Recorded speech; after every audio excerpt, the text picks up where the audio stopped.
कांग्रेस का फ्यूचर तो है ही नहीं। कांग्रेस में नेता नहीं है, नीति भी नहीं है और उनकी नीयत भी नहीं है। देखिए, एक जमाने में कांग्रेस में नेता होते थे तो कांग्रेस चल रही थी, उनके पास थोड़ी बहुत नीति भी होती थी, मगर नीयत तो होती नहीं। कांग्रेस की नीयत सदा खराब रही है। कांग्रेस की नीयत सदा देश को लूटने वाली रही है।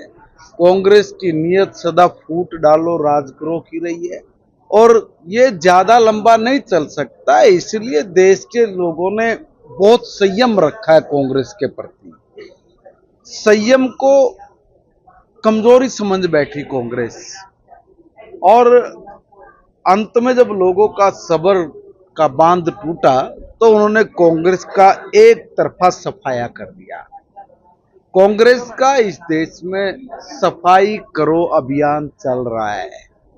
भारत के सम्मानित प्रधानमंत्री नरेंद्र मोदी जी, जिन्होंने इस देश में विकास की राजनीति का एक मॉडल दिया, आज भारत के सभी राज्य नहीं अपितु दुनिया के बहुत सारे देश भारत के इस विकास की मॉडल की राजनीति की प्रशंसा भी करते हैं और उस पर चलने का काम भी कर रहे हैं। अभी आप कमाल देखिए कि असम में 103 सीट पे भाजपा हमारे सहयोगी दल चुनाव लड़ रहे थे और 102 सीट हम लोग जीत गए। अब कांग्रेस तो जीरो पे खड़ी हुई ना। एक ही सीट आपने कहा है कि यहाँ पे हिंदू जीता है, बाकी सारी मुस्लिम सीट जीती है। तो कांग्रेस तो इसके बारे में क्या बोले। कांग्रेस के तो प्रधानमंत्री सरदे मनमोहन सिंह जी ने भी कहा था कि इस देश के संसाधनों पर पहला अधिकार मुसलमानों का है। हम नहीं कह रहे, इन्हीं के नेता प्रधानमंत्री जी ने कहा है। राहुल गांधी जी देश की धरती पे कभी नहीं बोलते, मगर विदेश में जाके भारत की निंदा करते हैं, भारत की आलोचना करते हैं, भारत के संविधान को गाली देते हैं, भारत के लोकतंत्र को घटिया बताते हैं, दोष देते हैं। ये इनकी मानसिकता है और इसलिए उन्होंने विदेश की धरती पे कहा था कि भाई भारत में जो मुसलमान है वो सुरक्षित नहीं है। अगर मुसलमान सुरक्षित नहीं होता तो मैं पूछना चाहता हूं कि आसाम में तुम्हारी पार्टी में एक हिंदू जीता और जैसा आपने बताया कि 18 मुस्लिम जीते हैं, क्या वो सुरक्षित नहीं है? ये प्रश्न मैं कांग्रेस के मुखिया से पूछना चाह रहा हूं। क्यों लोगों का उल्लू बनाते हो भाई? आप पीठ में छुरा घोंपने में सबसे माहिर हो। डीएमके के साथ तमिलनाडु में आपकी 25-30 साल पुरानी दोस्ती को सत्ता के लालच में आपने उसकी पीठ में छुरा घोंप दिया, उसको छोड़ दिया। यानी इतने भूखे हो गए हैं, अब वो इतने भूखे हैं सत्ता के लिए कि सेकंड लाइन के नेता भी बनने के लिए तैयार है। एक हीरो नई पार्टी बनाता है, वो पहले कांग्रेस में शामिल होने के लिए जाता है, तो राहुल गांधी जी का अहंकार, वो अहंकार में कहते हैं कि भी आप हमारे यूथ कांग्रेस के कार्यकर्ता बन जाओ। उसने कहा क्या बच्चों वाली बात कर रहा है ये?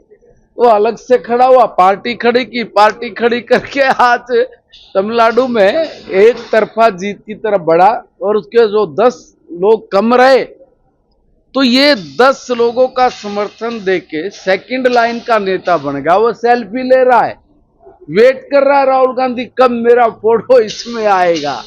ये बुरे दिन जो कांग्रेस के आए हैं, इसके लिए कोई और दोषी नहीं है, कांग्रेस पार्टी खुद दोषी है, क्योंकि कांग्रेस ने सदा घटिया मानसिकता वाली राजनीति की है। अब डीएमके ने क्या बिगाड़ा था? तुम्हारे लिए इतनी सीट छोड़ी है और तुम लोग अगर सरकार नहीं बढ़ा पाए तो सत्ता में तुम्हारी हाजिरी लग जाए, इसलिए आपने टीवीके के साथ जाके समझौता कर लिया। लोग उनको गाली दे रहे हैं। उन्हीं के डीएमके के नेता राहुल गांधी पर प्रश्न चिन्ह लगा रहे हैं कि आपने एक फाइटर, फ्रीडम फाइटर के परिवार के एक बच्चे को पंजाब के पूर्व मुख्यमंत्री के बेटे पोते को आपने गद्दार कहा। ये कहा कि आप गद्दार हैं क्योंकि आपने कांग्रेस पार्टी को छोड़ा है। अब वो लोग पूछ रहे हैं तमिलनाडु में डीएमके के कि राहुल गांधी जी बताइए, अब आप अपनी स्टेटमेंट पे कायम हैं? आप गद्दार हुए कि नहीं हुए? तो देश की जनता पूछ रही राहुल गांधी जी बताइए, अब आप गद्दार है कि नहीं? तो ये जो इस तरह के काम करके कांग्रेस अगर ये चाहती है कि हम लोग जीतेंगे, सरकार बनाएंगे, तो ये जो ख्याल है गालिब दिल बहलाने के लिए बहाना अच्छा है। तो हमें विकास को सब लोगों ने सराहा है और डॉक्टर हिमंत बिस्वा जी की सरकार हैट्रिक कर रही है, तो हमारे लिए बहुत हर्ष का विषय है।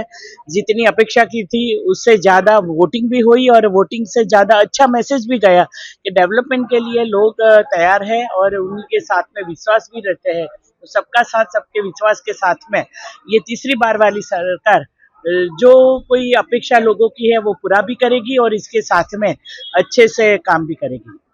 वेस्ट बंगाल में भी वेस्ट बंगाल का आनंद तो ऐसा है कि भारतीय जनता पार्टी के हर एक कार्यकर्ता को लग रहा है कि ये चुनाव जिंदगी का सबसे बड़ा चुनाव है और वो जो बदलाव वहाँ की प्रजा ने दिया है, सच में पश्चिम बंगाल की जनता को बहुत धन्यवाद देती हूँ। और इसके साथ में उन्होंने जिस तरह से प्रधानमंत्री जी के साथ में जो पूरी भारतीय जनता पार्टी की टीम अमित भाई के नेतृत्व में उन्होंने वो जो मेहनत की है, तो भारतीय जनता पार्टी जो दुनिया की सबसे बड़ी पार्टी है और अब इसके साथ में पार्टी बड़ी होने के साथ साथ में 22 राज्यों में अपना साथी पक्षों के साथ में शासन चला रही है। सुशासन के लिए जो सोचा था, जो हमारी प्रजालक्षी योजना है वो नीचे तक जो गई है उसको लोगों ने विश्वास दिया है और इसी विश्वास का परिणाम हर चुनाव में मिलता है। चुनाव से पहले कुछ और लोगों की बात होती है, आपके माध्यम से, मीडिया के माध्यम से जो लोग सोचते हैं, लेकिन ज़मीनी के तौर पर जो भारतीय जनता पार्टी का कार्यकर्ता है बहुत मेहनत करता है और इसी मेहनत का परिणाम हमेशा हम लोगों को आंकड़ों में या तो जो सरकार बनती है उसमें दिखाई देता है। যিকোনো খবৰৰ বাবে যোগাযোগ কৰক আমাৰ এই নম্বৰত 9181 307 221।